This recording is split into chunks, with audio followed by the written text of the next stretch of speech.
There are two kinds of teriyaki jerky here. This one and this one. Can you tell the difference?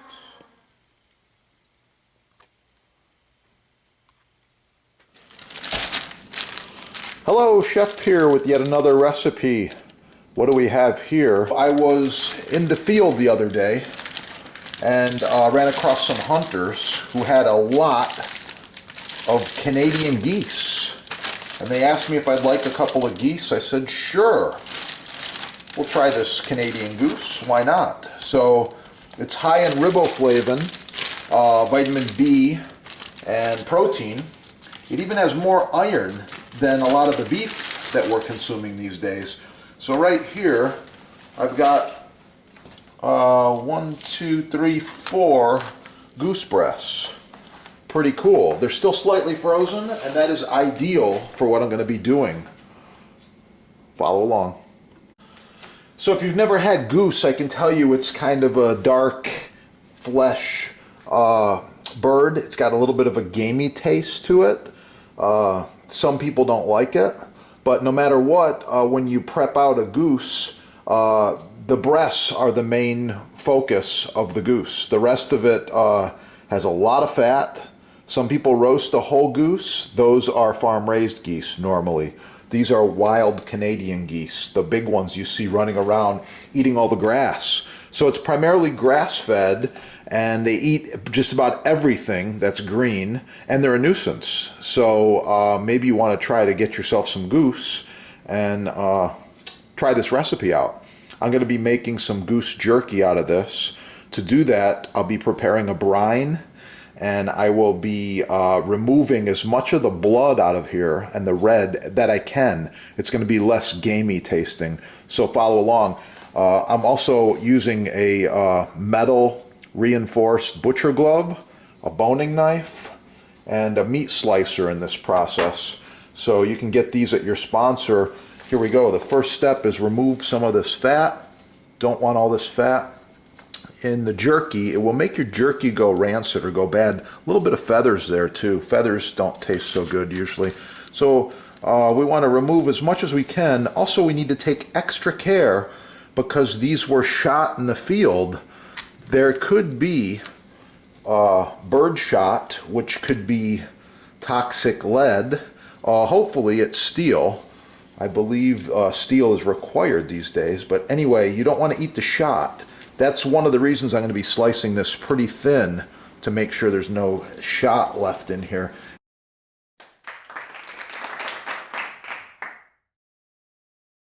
Okay, I'm making a brining solution. I've got 1 cup of hot water. I've got, we're going to add 10 peppercorns, a couple of bay leaves,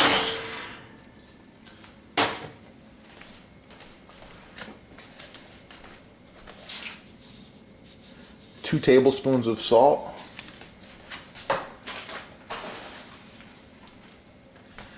2 tablespoons of brown sugar. Let this simmer.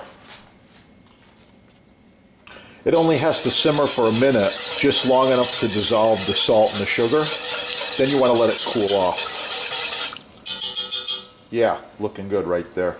Okay, most of the fat has been removed off of these breasts. I'm now moving to the meat slicer.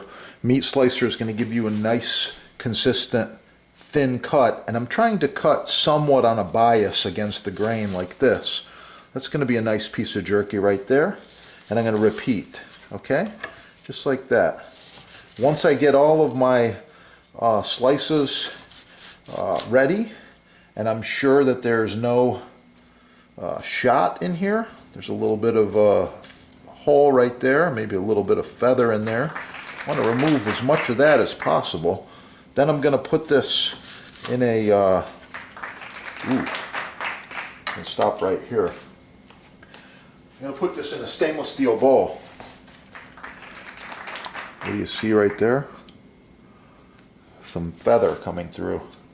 So feather doesn't taste so good, and we don't want to eat any shot. Just want to make sure there's no shot in there. And also blood can be kind of bitter, so we remove the little piece there. That's looking good now, okay? Just like that. All right, so then these clean slices go in a stainless steel bowl, and we'll continue. I'll be right back. Some of the cleaned goose breast ready for brine. Okay, the finished Canadian goose breasts, all cleaned, ready to go. Uniform slices, that's what I'm talking about. About 1/8 of an inch thick. Really nice pieces. The warm brine goes right over the top, like this. And just for good measure, I'm adding a little more salt. By the way, I like this Morton iodized salt. It's the best salt, most consistent on the market for regular table salt. Okay, a little bit more salt here. The salt is going to help remove some of the blood and the gaminess, the gamey taste. I'm going to use a pair of stainless steel tongs and just carefully move all of this around. I want it to be covered in the liquid. Okay, we'll refrigerate this and we'll check it in 24 hours and I'll continue the recipe.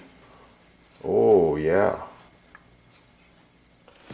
Okay, repeating the process, you can see a lot of the blood has come out of the goose. The brine has helped it. Looking good.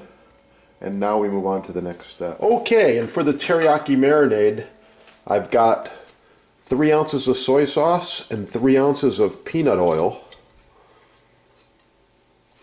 Yes. I've got 2 ounces of sherry. You can use any type of wine you like. 2 ounces of orange juice. 2 teaspoons of garlic. This is minced dried garlic. 1 teaspoon of Cajun spice. Sea salt.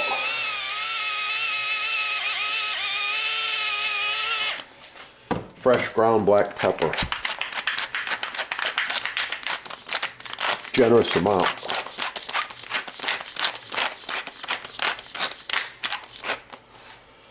All right.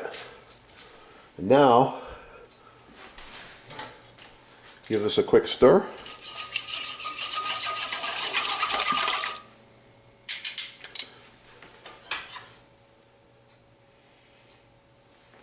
And I'll be adding all of my brine goose to the teriyaki marinade. Okay, we're back. Thank you, friends, for joining the channel and following along as we make this goose jerky. This has been going for quite a few days now, and I'm basically ready to throw away the plastic. Watch my videos, you notice I do a lot of recycling. I use this plastic more than 5 times. Now it goes in the recycle. Okay, moving right along here, I've got an awesome maple cutting board. Selecting one of these pieces of teriyaki goose jerky. And I got this awesome handmade Japanese knife. Notice the stampings. This was made for me in Japan.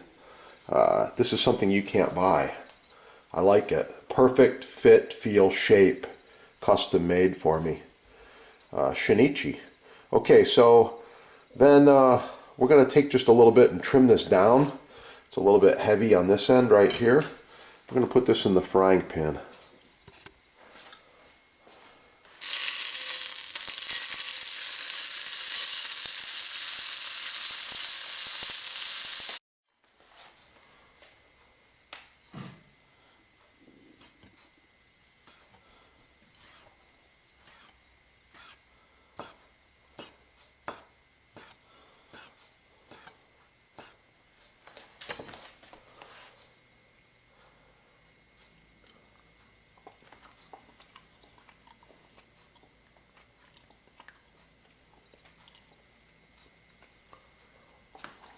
Oh yeah, full flavor on the teriyaki.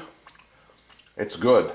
Next step. I'm using a full-size hotel pan with a roasting rack here for drying the goose jerky. I'm going to go in a convection oven, and I'm going to let this slow cook for many hours at a very low temperature. It's important that you line up your meat properly, and you don't want it to touch. Okay, just like that.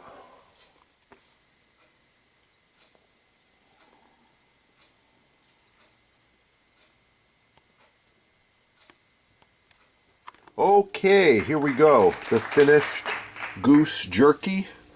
I gotta tell you, it looks pretty good, and the marinade and everything too, but it's a lot of work.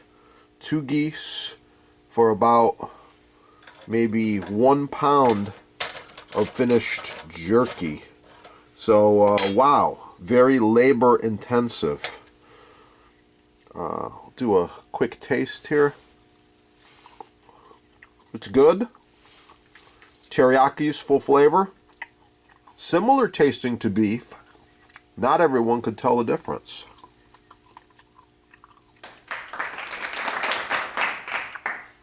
Subscribe right here. Like, share the video. Watch the other videos. Oh yeah. Get cooking and have a great day.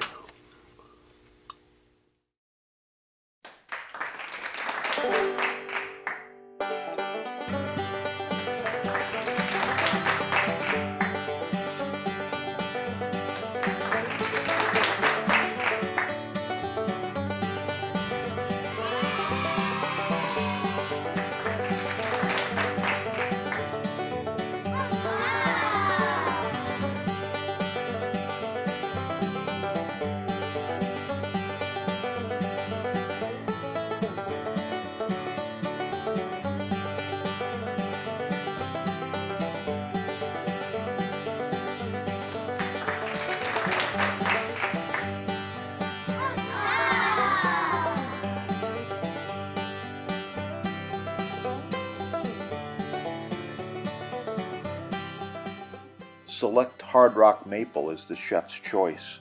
Choose from several sizes. With a juice groove, without the juice groove, reversible, charcuterie board, solid walnut, solid cherry. Wow, the Jambu's Cucina Elegante, handcrafted with the finest American hardwoods, food service grade stainless steel.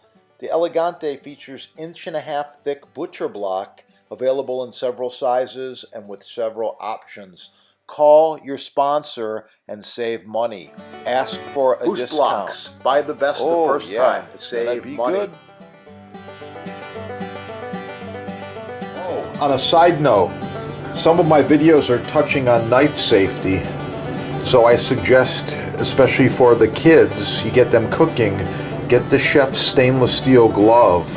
With this glove on, you have full protection, no cuts, no issues. I like it, it works, and wow, it protects. That's what it's all about, safety. Yeah, made in America, made in USA, only at your sponsor right there. Yeah, check it out. Get cooking. Here's a thicker one. This is end grain rock maple. The 2 treatments recommended are designed for working professional chefs' kitchens. There's a reason. Mystery oil is a food-safe, ultra-pure grade mineral oil. I really like it. Yeah, it's good stuff. And that's where I get it right there. It's used in combination normally with the board cream. Board cream is a natural moisturizer which seals out the elements, and it's primarily beeswax. I get it right there. Beeswax, let's see. Unbleached beeswax and food grade mineral oil. So these are the 2 products that we use, and we apply them monthly, generously. And you're going to learn more about that in just a moment. So the mystery oil is applied in a circular motion.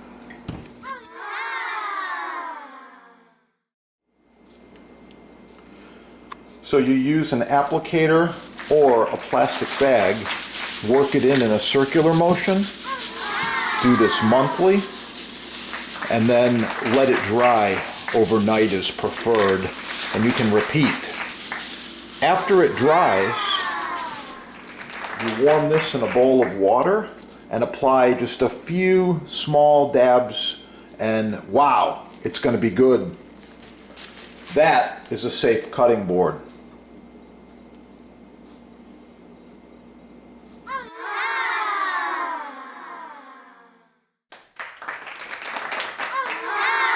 Every knife should be paired with a butcher block throughout the kitchen.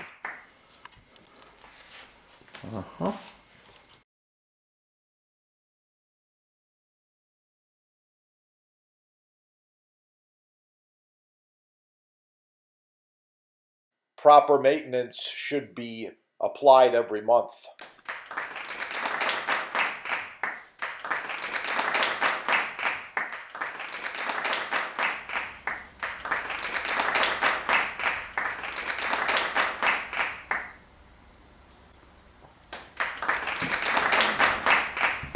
The finished loaves.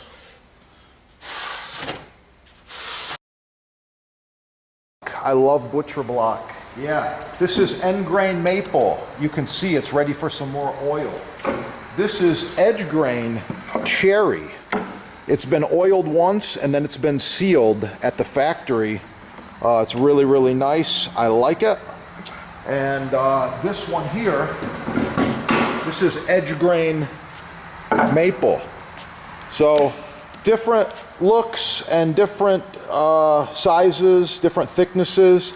Edge grain has certain applications, end grain has certain applications. They're all on sale at your sponsor right there. In stock and quick shipping, you're gonna love it. By the way, this is an authorized dealer with over 50 years of combined experience in butcher block. So I suggest you shop with the experts. Get the best the first time. That's my motto. Get the best the first time. To apply mystery oil.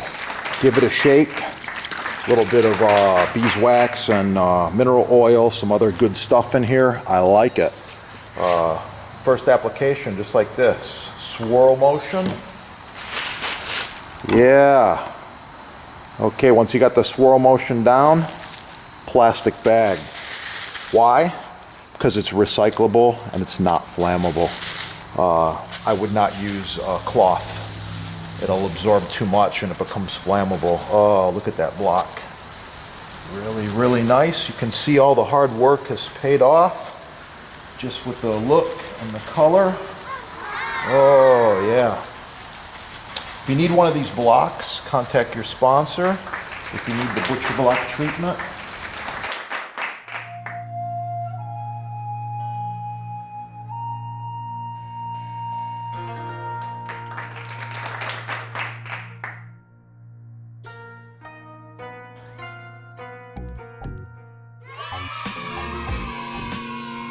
Okay, I'm in the kitchen. I've got this fresh basil's looking really, really nice there. I've got a razor sharp knife. You're wondering just how sharp this is, right? Yeah. Always good to start with a very sharp knife.